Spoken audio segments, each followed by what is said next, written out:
Good morning बच्चों। आप देख रहे हैं अनीता मैम की क्लास। आज संडे का दिन है। आज मैं आपको प्रेरक प्रसंग सुनाने जा रही हूँ। आज के प्रेरक प्रसंग का शीर्षक है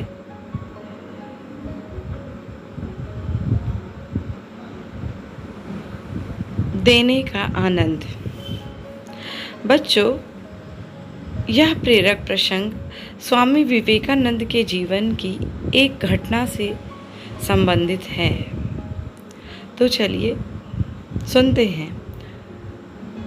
भ्रमण करने एवं भाषणों के बाद स्वामी विवेकानंद अपने निवास स्थान पर आराम करने के लिए लौटे हुए थे।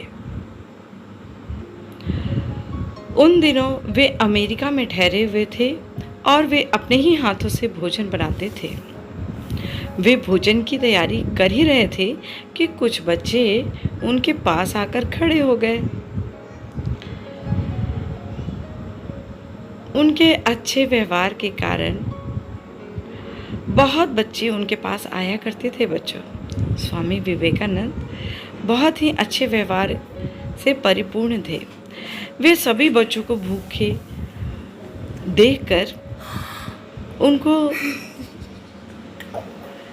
भूखे देखा उन्होंने, और स्वामी जी ने अपना सारा भोजन उन्हीं बच्चों में बांट दिया।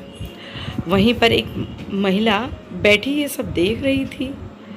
उसने बड़े ही आश्चर्य से पूछा, आपने अपनी सारी रोटियां तो इन बच्चों को दे डाली, अब आप क्या खाएंगे?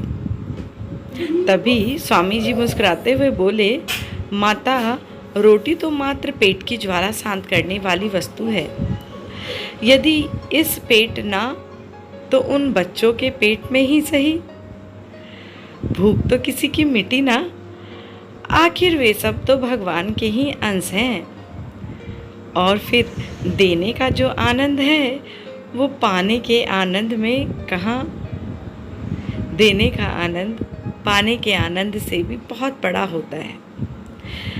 तो बच्चों, देखा आपने कि स्वामी विवेकानंद जी के कितने ऊंचे विचार थे कि हमें एक देने वाला बनना चाहिए। जैसे हम प्रकृति से हर चीज़ लेते हैं, प्रकृति हमें हर चीज़ देती है और देने का ही एक श्रेष्ठ ज्ञान समझाती है। तो बच्चों, इस प्रेरक प्रसंग से हमें जो शिक्षा मिलती है वे है अपने बारे में सोचने से पहले दूसरों के बारे में सोचना ज़्यादा आनंददायी होता है। हाँ बच्चों, आप जब भी ये देखेंगे कि आपने दूसरों के लिए कुछ किया है, दूसरों के बारे में सोचा है, तो आपको बड़ा ही आंतरिक आनंद महसूस होगा।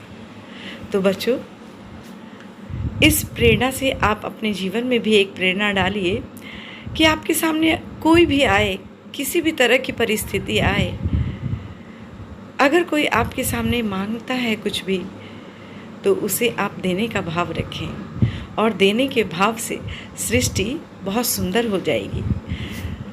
तो फिर मिलते हैं बच्चों, देखते रहिए ऐसे ही अनीता मैम की क्लास। थैंक यू बच्चों, टेक केयर।